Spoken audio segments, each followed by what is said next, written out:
Hi there, it's Michael here. I want to just start by adding a little bit to a previous video that I did where I was sharing the story about experiencing, Georgianne and I experiencing our higher selves or in our multi-dimensional selves, experiencing ourselves on the spaceship as co-commanders. And, I shared, you can go to that video if you want and hear about that story. But something I remembered after I did that video, uh, we did the cooperation between each other with the double blind experiment, double blind test, and that convinced us that we knew it was real, even though we already knew it was real because we experienced it. But uh, in our growing spiritual evolution, certain members of the family gave us more latitude than others, and which we were so grateful for. One of those persons was her mom. Her mom allowed us to be us. Whether she understood or agreed with it or not, she just allowed us to be us. And at the time, we were Nimish and Nephish. And and yes, when I was sharing my multidimensional, uh, uh, meeting my multidimensional selves, Georgianne was going through the exact same thing at the exact same time. When I was Nimish, she was known as Nephish, and that information came to her the day before it came to me. So and we thought it was rather interesting that it was in that case it was me Nimish in the male body and her Nephish in the female body, and spelled the same identical except for the middle letter, M for male Nimish and F for female Nephish. But anyway, her mom even tried to referred to us by those identities, at the time. So anyway, make a long story short, Georgianne never told her mom about that experience that we had on the ships. And then months later, her and her mom were just chit chatting on the phone, and her mom told her, I had this really weird dream last night. And she recounted the dream. And the dream was, or at least what she could remember and share with Georgianne, was that we called her Mommy-O at the time, her mom. Mommy-O was on a spaceship, and she was a crew member of a spaceship. She worked in the cargo department of the spaceship. She was just like one of the crew members, no command position or anything. She was just one of the crew members, and she worked in the cargo department of the spaceship down in the cargo hold. But she knew who she was, she knew where she was, and where she was, she shared with Georgianne, I knew I was on you and Michael's ship. It was your ship and Michael's ship, and you guys were the captains, and I worked on your ship. And when Georgianne heard that and then told me about it, we were both totally blown away because it was like a confirmation of what we had experienced ourselves, and that she had never ever told her mother about that experience. Her mother experienced that on her own. So I just wanted to share that little tidbit. We thought that was pretty cool. Anyway, what I want to talk about in this video, I'm going to try to keep them a little shorter than they have been. Tried around 15, 20 minutes, but no promises because, I have to follow spirit. And whatever the words and the idea spirit gives me, I go with it until I know that I'm done saying what I have to say in this particular video. I want to kind of like continue on trust your data and stay on that theme for a minute because that's very important. Because I've mentioned before, we operate in a four body system here in the 3D in this incarnation. Uh, Physical body, emotional body, mental body, and spiritual body. And your mental body is the one I want to focus on right now because it's the one that its primary urge is to predict and control. And that's the one that's pretty much been running the show for all of your years on this planet, where you identify as I and you think you're your mental body, uh, not so much your spiritual body. What we refer to the mental body, emotional body, and the physical body, we refer to those as your ground crew. It's kind of like we've known people that we've interacted with, friends of ours, that call it the away team, based on Star Trek vernacular. The away team is, if you're familiar with Star Trek, they come to a planet and the ship and the bulk of the crew stay in orbit around the planet. They don't go down to the planet, and they stay in orbit around the planet in the ship. The away team, whether they transport using the transporter to the surface of the planet or take a shuttlecraft to the surface of the planet, that small group of the crew is called the away team. We choose to call it the ground crew, but it's basically the same thing. So your physical, mental, and emotional body are the ground crew, the away team, and the spiritual body is you that's still up on the ships, and you're connected through energy. And in like Star Trek, you're connected by way of the communicator, but you're still energetically connected to the ship. So in the ground crew here on planet Earth, in the 3D, your mental body is by default, I guess, is the leader of the ground crew, and its primary urge is to predict control.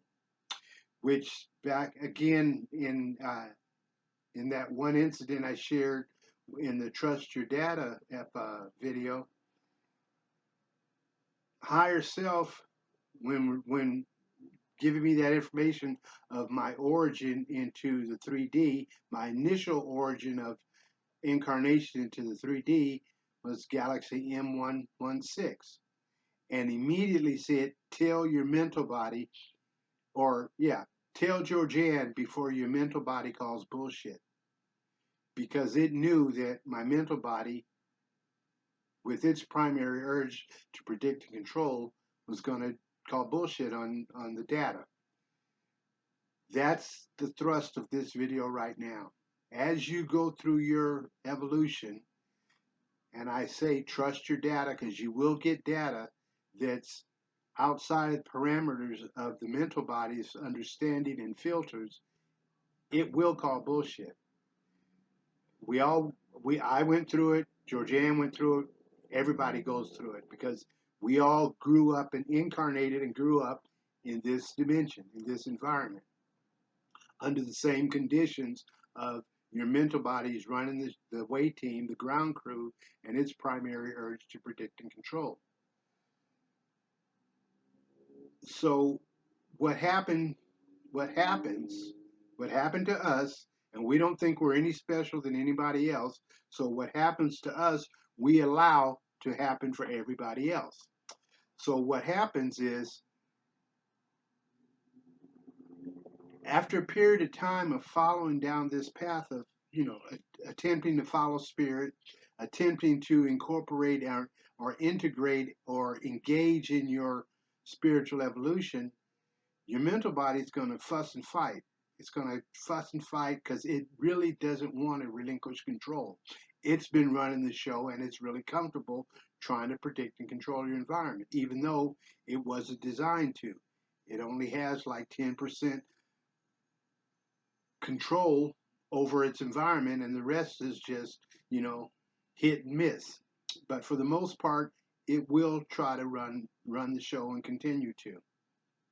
So what happens is,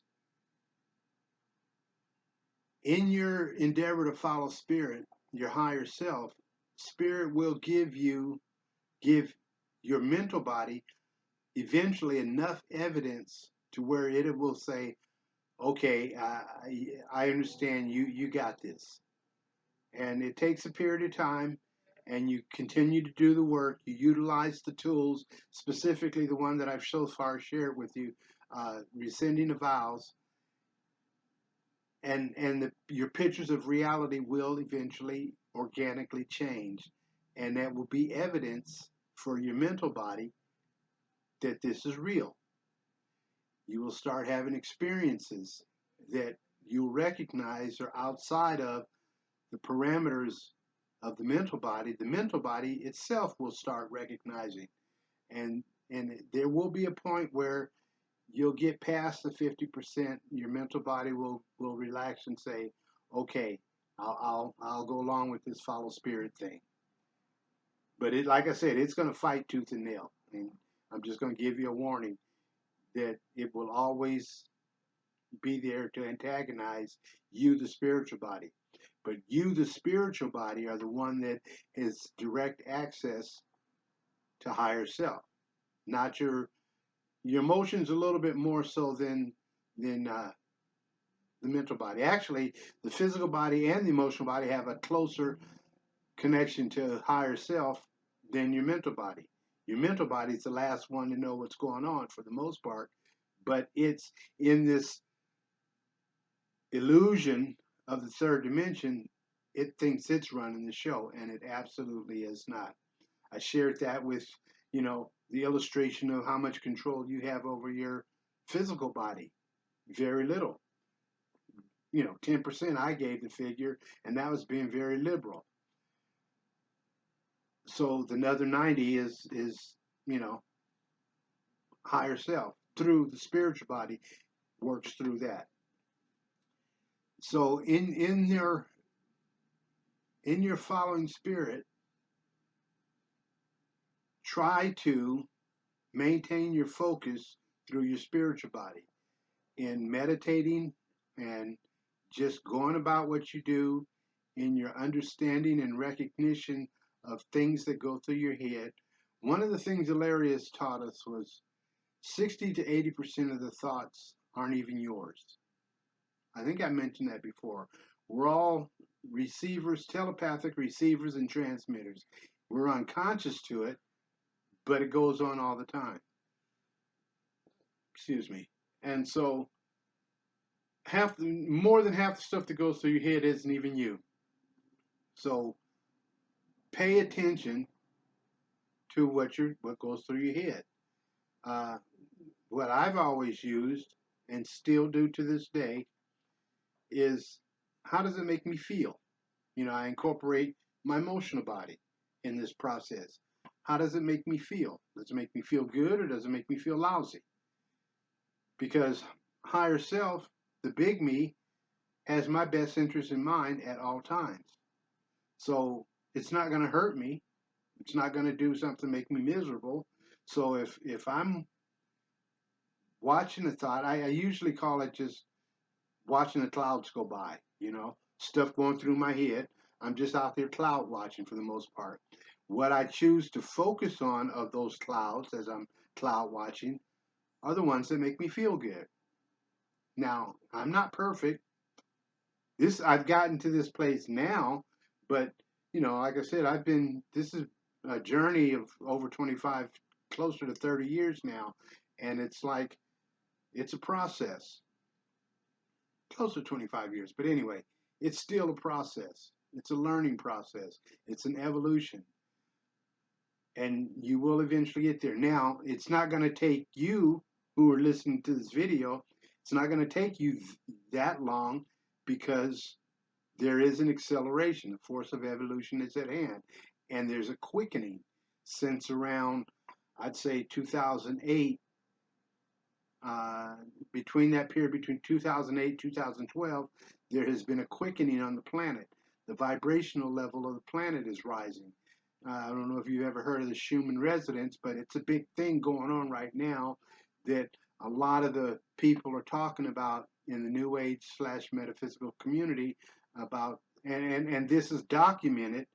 scientifically documented that this human resonance, which is the heartbeat of the planet, the base resonance of the planet, is increasing. Well, Georgianne and I were talking about this in the early 90s, and it is increasing and has been. That's why we call it a quickening of vibration. What happens to the planet happens to everything on the planet, including all the humans. The consciousness of humanity is raising.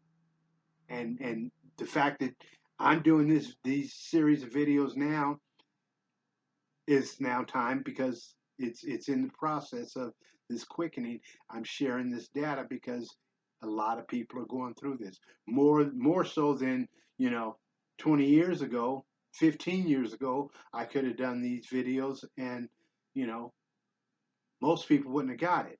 you know well, now people are more receptive because they're at a level of frequency where I'm like, and again, I'm not Joe, whatever. I don't think I'm so big, but I'm like talking from way up here, and most people are like, doing this, raising up, and just simply through entrainment, I'm assisting the planet in raising its level, assisting the whole planet. That was one of the jobs that I chose to do before I got here.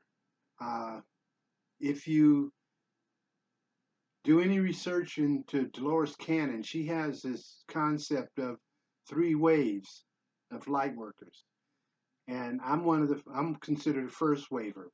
That was basically those that were born in the baby boomer age. I'm 66 years old. I'm a classic baby boomer.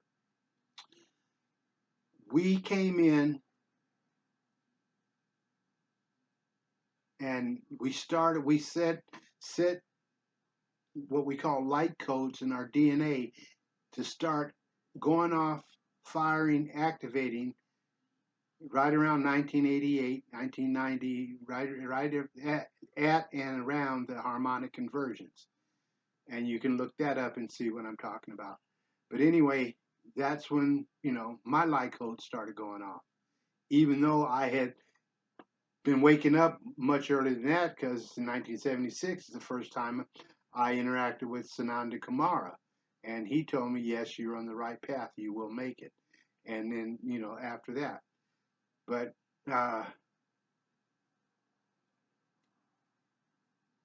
you just keep going, and things will just work themselves out. I'm gonna go ahead and cut this video a little bit short, but then I think I'm gonna before so I don't lose my train of thought, because I don't want these videos to run overly long like they have been earlier, because I really don't want to bore anybody, and I know right now in this society, we have most people, not me, but most people have a real short attention span. We've been culturalized in the now to be immediate gratification, instant gratification, real short attention span. So it's like,